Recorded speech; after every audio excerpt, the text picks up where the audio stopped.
Welcome everyone, I'm Spiro. Thanks for tuning in. There's a lot going on and a lot to cover, but in this report I'd like to specifically focus on one of the major changes coming our way as we transition into the Great Reset and the new digitalized system of control, and that is digital IDs. A topic we have covered here on the show previously. I'll leave links for some in-depth reports on that regarding the UN's work with the Gates Foundation and ID 2020, among many others, to establish a digital identity and birth registration for everyone on the planet under Sustainable Development Goal 16.9, which is part of the UN's 2030 agenda. But for now, I want to focus on this news that just came out here within the past couple days. The International Civil Aviation Organization, which is a specialized agency under the United Nations, has announced they are one step closer to bringing digital identity-based travel to a reality, as they have endorsed specifications for the first digital travel credentials. Now, additionally, the United Nations just announced that they are rolling out its own biometric digital identity wallet. As you can see here on Biometric Update, the UN Digital Solutions Center is a pilot project for the World Food Program, which is a United Nations program, and the United Nations High Commissioner for Refugees and the United Nations International Computing Center, which I have reported on previously, that was very instrumental in the development and implementation and rollout of 5G almost a decade ago. This particular UN biometric digital wallet is intended for UN employees, and it can be used for data related to human resources, medical status, i.e., vaccine status, travel, there's your health passport, payroll, and pensions. It's going to be hooked up to your financials.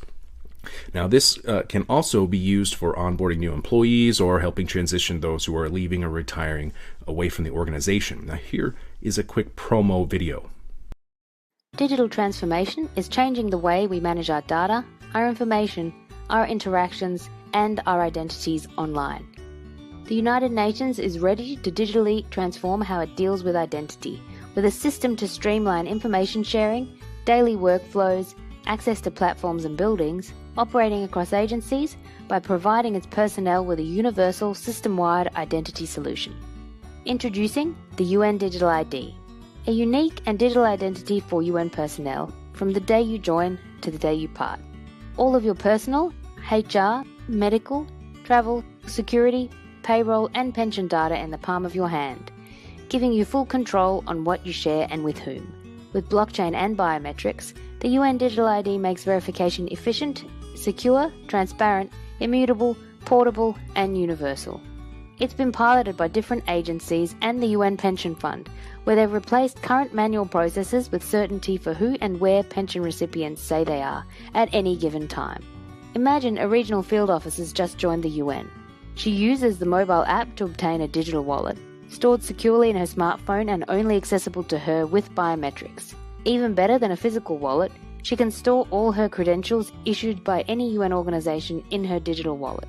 She has immediate access to course certificates, travel clearances from UNDSS, medical records from allergies to vaccinations, also making any transfer to another organization a breeze.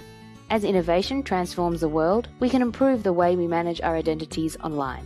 UN Digital IDs, a building block for digital cooperation, unlocking the promise of the SDGs.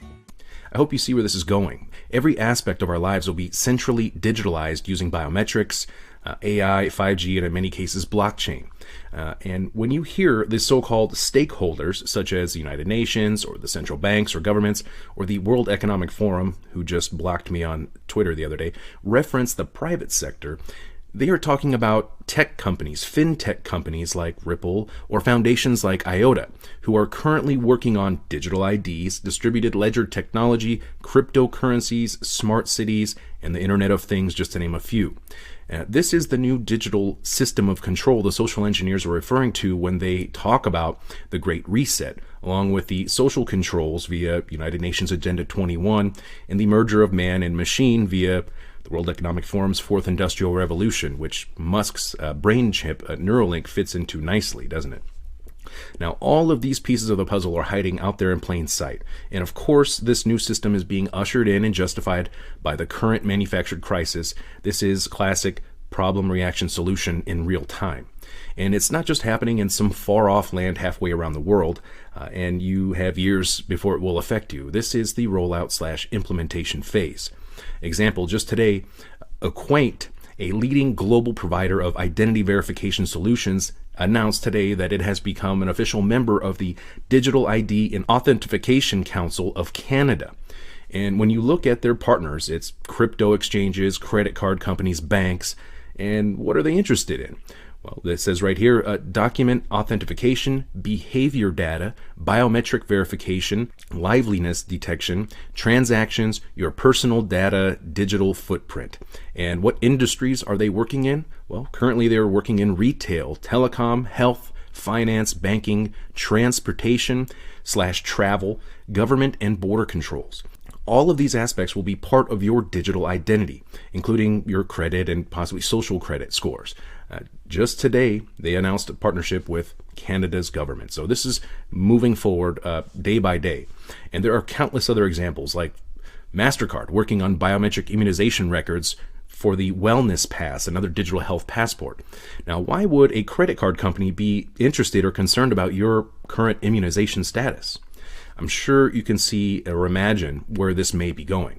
For example, Spiro, you didn't get your latest shot, your booster shot. We'll have to impose travel restrictions upon you. You can't go to work, and we're going to freeze your assets or your payments until you comply. Is that really too far off? Because it certainly seems that they're setting up the framework for a coercion scheme just like that. They may not have to mandate anything after all if they can encourage you to obey. Now, although we are seeing more talk about restrictions on those who do not comply, for example, for going to pubs or restaurants or even to their places of work, this is in the news this week out of the UK. Now, unfortunately, that's all the time I have for this one. Remember, this manufactured crisis isn't going away by itself. The amount of tyranny people will live under is the exact amount people will tolerate.